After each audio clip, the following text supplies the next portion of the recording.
Well, good morning, everybody. Today I'm going to read to you about Enoch, but not from the book of Enoch.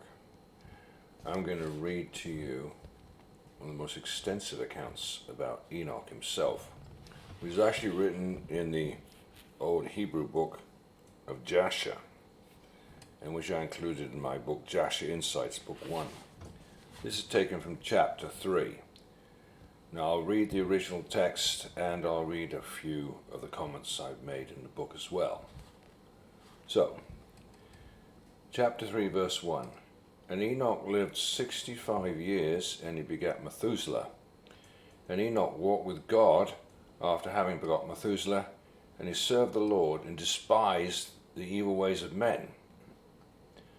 And the soul of Enoch was wrapped up in the instruction of the Lord, in knowledge and in understanding, and he wisely retired from the sons of men, and secreted himself from them for many days.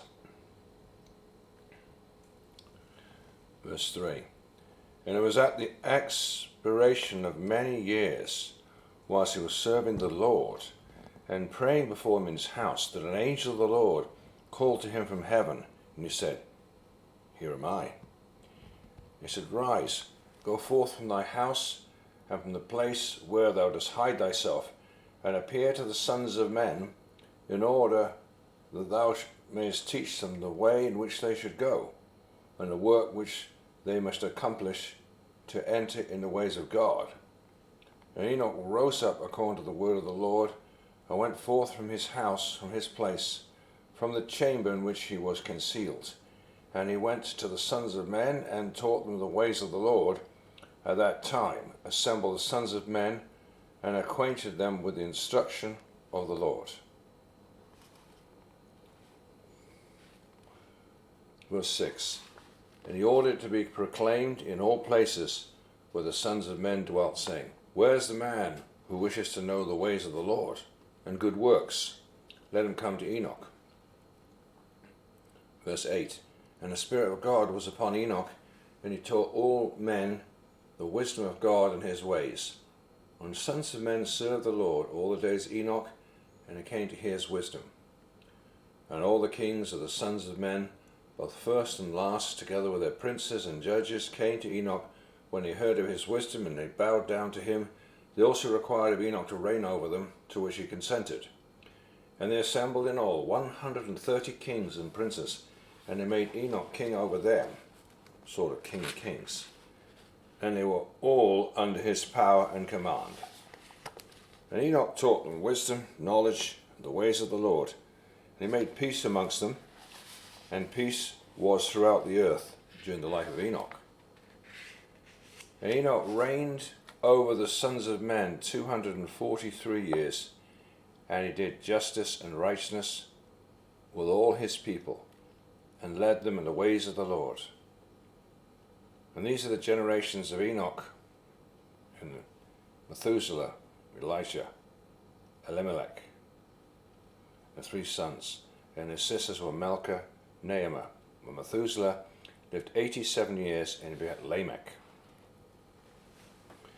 And it was in the 56th year of the life of Lamech when Adam died. 930 years old was he when he died, and his two sons were Enoch and Methuselah. His son buried him with great pomp, as at the burial of kings, in the cave which God had told him. And in that place all the sons of men made a great mourning and weeping on account of Adam. It has therefore become a custom among the sons of men to this day.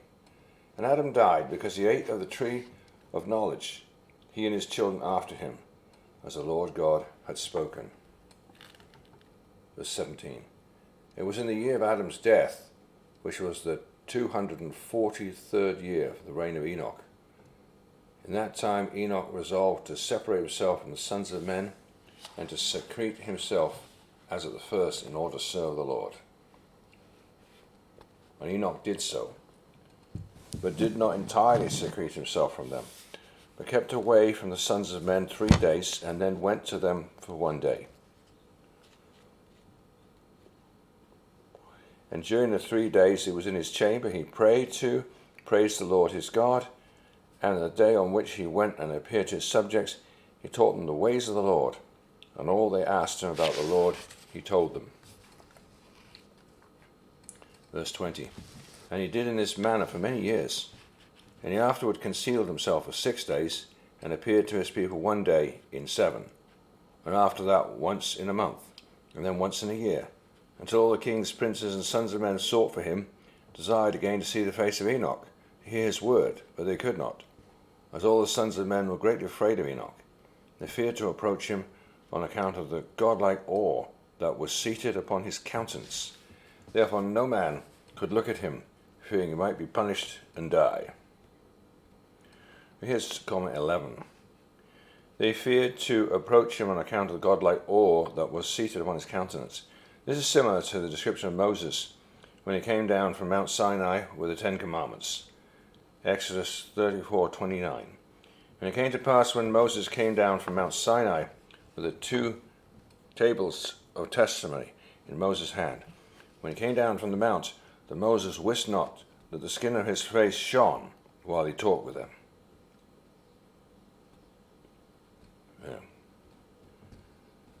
Okay, verse 21. And all the kings and princes resolved to assemble the sons of men and come to Enoch, thinking they might all speak to him at the time when he should come forth amongst them. They did so. All right, I'm going to continue. And in some time after, when the kings and princes and the sons of men were speaking to Enoch, Enoch was teaching the ways of God. Behold, an angel of the Lord then called unto Enoch from heaven, wished to bring him up to heaven, to make him reign there over the sons of God, as he had reigned over the sons of men on the earth. Comment 13. Now, that's a very powerful statement. This event has only happened to very few people, as far as we know, that were taken up to heaven. Enoch's case is unique, as he was taken up to heaven specifically to instruct the sons of God, or in other words, the angels of God in heaven. Elijah comes to mind in the Old Testament. Comment 14. How could a man, you may well ask, instruct and teach the angels of God? Don't the angels of God learn directly from God himself by some sort of osmosis? Apparently that's not how the angels learn. Comment 15. Well, let's think of this for a moment. The angels had suffered 1/3 of their fellow angels having fallen from grace, or they soon would do. So that is in the next 1,000 years leading up to the Great Flood. Comment 16. God needed Enoch to come to heaven to instruct the angels in such a way they might be less likely to rebel against God himself and not fall into disobedience, as had their former brethren Lucifer, Satan, and the fallen angels, or the Nephilim. Was Enoch successful in instructing the angels of God in heaven, or was he not? And that's a very good question that I'd like to know the answer for. I think that many of the angels did listen to Enoch, as he himself had been instrumental in reproving the evil angels, or evil watchers, down on the earth. The angels of God, in observing the excellent sample of Enoch, could think, well, if a man can dedicate himself to God freely and willingly, be such a great example, why can't we? This reminds me of a verse in the book of Enoch, when the angels of God were so shocked to see the very severe judgment that God finally passed on the first 200 fallen angels. Book of Enoch 68:2. And on that day Michael answered Raphael, talking about the archangel Michael and archangel Raphael, and said, the power of the Spirit transports, makes me to tremble, because the severity of the judgment of the secret. Who can endure the severe judgment which has been executed, and before which they, the fallen angels, melt away? Book of Enoch 68:4. And it came to pass, when he stood before the Lord of Spirits, Michael said to Raphael, I will not take their part under the eye of the Lord, for the Lord of Spirits has been angry with them, because they do as if they were the Lord. Therefore, all that is hidden shall come upon them forever and ever. Book of Enoch 65:6. A commandment has gone forth from the presence of the Lord concerning those who dwell on the earth, that their ruin is accomplished, because they've learned the secrets of the angels, and all the violence of the Satans plural, and all their powers, the most secret ones, and all the power of those that practice sorcery, the power of witchcraft, and the power of those who make molten images for the whole earth. Verse 24. When at that time Enoch heard this, he went and assembled all the inhabitants of the earth, taught them wisdom and knowledge, and gave them divine instructions, and he said to them, I have been required to ascend into heaven. I therefore do not know the day of my going. Verse 25. Now therefore, I'll teach you wisdom and knowledge, and will give you instruction before I leave you, how to act upon earth, whereby you may live. And he did so. And there's a lot of other verses, and then it comes to this. And at that time the sons of men were with Enoch, and Enoch was speaking to them, and they lifted up their eyes, and the likeness of a great horse descended from heaven, and the horse paced in the air. And they told Enoch what they had seen. Enoch said to them, On my account does this horse descend upon earth. The time is come when I must go from you, and I shall no more be seen by you. And the horse descended at that time, stood before Enoch, and all the sons of men who were with Enoch saw him. And Enoch then again ordered a voice to be proclaimed, saying, Where is the man who delights to know the ways of the Lord his God? Let him come this day to Enoch, before he is taken from us. And all the sons of men assembled and came to Enoch that day. All the kings of the earth with their princes and counselors remained with him that day. And Enoch then taught the sons of men wisdom and knowledge, and gave them divine instruction. He bade them serve the Lord, walk in his ways, all the ways of their lives, and continue to make peace amongst them. And it was after this that he rose up and rode upon the horse, and he went forth, and all the sons of men went after him, about 800,000 men. And he went with him one day's journey. And the second day he said to them, Return home to your tents. Why will you go? Perhaps you may die. And some of them went from him, and those that remained went with him 6 days' journey. And Enoch said to them every day, Return to your tents, lest you die. But they were not willing to return, and they went with him. And on the 6th day some of the men remained and clung to him. And they said to him, We will go with thee to the place where thou go. As the Lord lives, death only shall separate us. And they urged so much to go with him that he ceased speaking to them, and they went after him and would not return. And when the kings returned, they caused a census to be taken, in order to know the number of remaining men that went with Enoch. And it was upon the 7th day that Enoch ascended into heaven in a whirlwind, with horses and chariots of fire. Comment 22. Notice that 7 is Enoch's heavenly number, born the 7th from Adam, born at the beginning of the 7th century after creation, translated to heaven on the 7th day. 7th day is the rest day of the week, when God rested after having created the creation for 6 days. The 7 is indeed a heavenly number, and is a summation of the number of creation 4 and the number of Trinity 3. In simple mathematical terms, 7, God's number, creation plus Trinity, 4 plus 3. Verse 37. On the 8th day, all the kings that had been with Enoch sent to bring back the number of men that were with Enoch in that place, from which he ascended into heaven.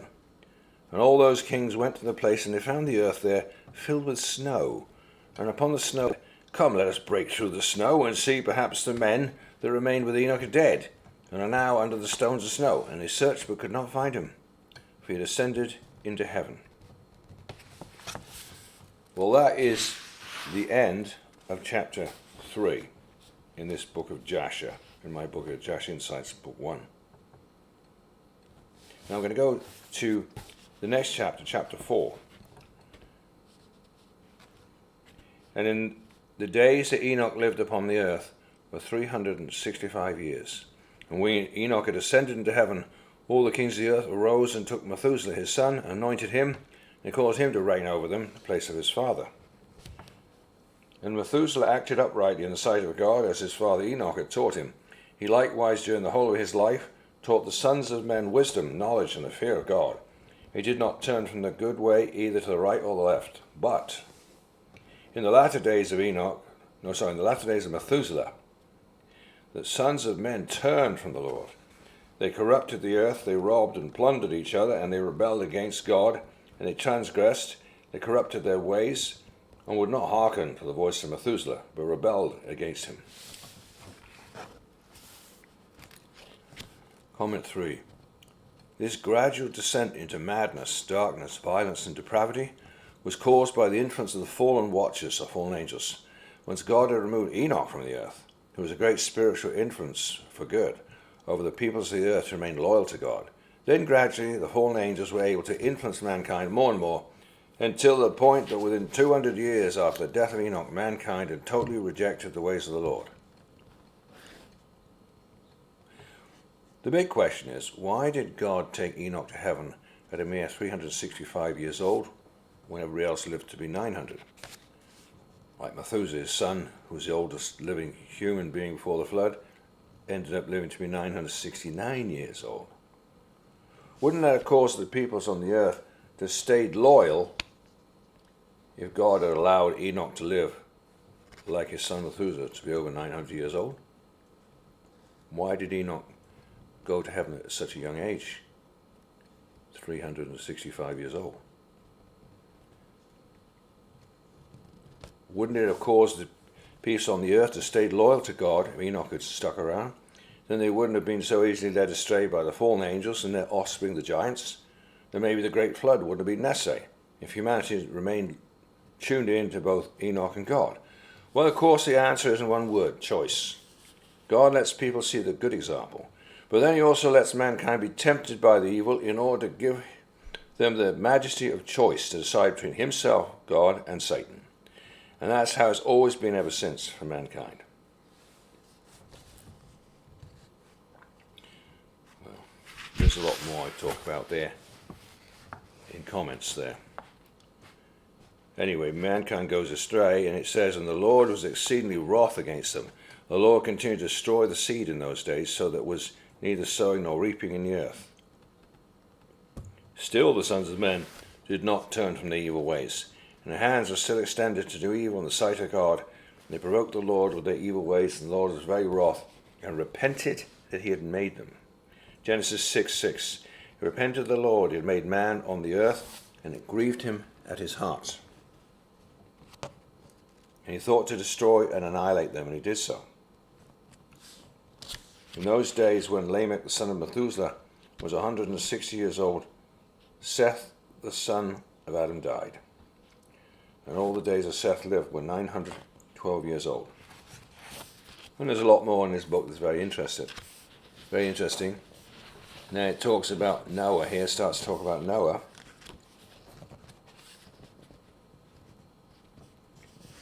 And they descended into madness and darkness within 200 years of the death of Enoch. Oh, why did I say the death of Enoch? No, he never died, he was translated. When he went up to heaven.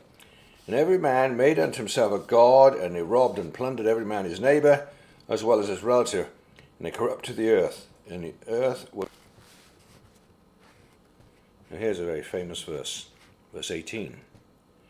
And their judges and rulers went to the daughters of men, and took their wives by force from their husbands according to their choice. And the sons of men in those days took from the cattle of the earth, the beasts of the field and the fowls of the air, taught the mixture of animals of one species with the other, in order therewith to provoke the Lord. And God saw the whole earth that was corrupt, for all flesh had corrupted its ways upon the earth, all men and all animals. Comment 11, judges and rulers. According to the Bible, in Genesis 6, these judges and rulers were actually the fallen angels of God, known as the sons of God. Interesting detail, though, is it shows that the fallen angels subjugated mankind to be subservient to themselves and their progeny, the giants. The fallen angels took the beautiful women of the earth by force from their husbands, it states in the above verse. Where it says the sons of men, it should read sons of God, according to other writings such as the Bible, and both the books of Jubilees and the book of Enoch. And the sons of men in those days took from the cattle of the earth the beasts of the field and the fowls of the air, and taught them a mixture of animals. How could ordinary men do that? That's changing the DNA. Now here's an interesting point. Only the angels of God, in this particular the fallen angels, had the know-how to do what it mentioned in this verse. Took from their cattle and the beasts, fowls of the air, taught the mixture of animals of one species with the other. Normal human beings did not have the ability to do these things. Genesis 6:1. It came to pass when men began to multiply upon the face of the earth that daughters were born unto them, that the sons of God saw the daughters of men they were fair, and they took wives of all they chose. Now that's putting it very mildly in the Bible. That's putting it polite. They didn't just take the women they chose. It says in Jasher, they stole the women away from their husbands. It wasn't a nice cuddly act, you know. Oh, look at my angels come to take me away, great. No, it wasn't something nice. Not at all. I feel sorry for the women before the flood. Terrible time to have lived. Total anarchy.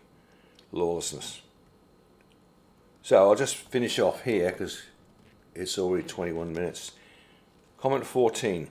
The fallen angels started to also corrupt the DNA of animals, birds and fish by somehow projecting their angelic DNA into these animals. We don't know exactly how they did that. However, when we consider that the angels are shapeshifters, perhaps they took on the form of different animals, beasts, birds and reptiles, some say even insects, in order to insert their DNA into them and create the hybrid beasts such as the chimeras. The result of their hellish deeds were that monsters, giants and chimeras were created and started roaming the earth. It became a very dangerous place to live on the earth during the last 500 years before the Great Flood. No one was safe, as anarchy totally took over, as well as a spirit of unrest. There is evidence from all over the world that many civilizations in pre-flood times were very afraid of something. They started building their cities underground. What were they so scared of? Man-eating giants and reptilian carnivorous creatures, as well as monsters, beasts and chimeras,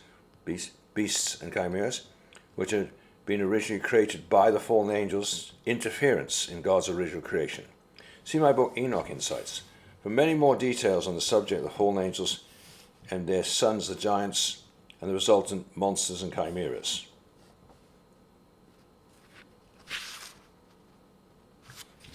And the Lord said, I will blot out man, that I created from the face of the earth. Yea, from man to birds of the air, together with the cattle and the beasts that are in the field, for I repent that I have made them.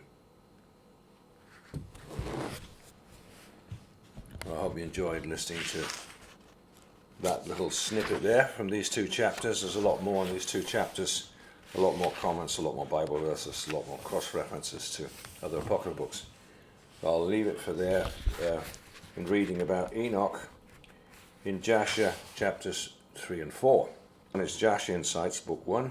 There's also Jasher Insights book 2 and the book of Enoch. The book of Enoch is absolutely fantastic for knowing the origin of evil, how it all started in pre-flood times, about the fallen angels and the giants. Well, have a great day, everybody. Bye for now.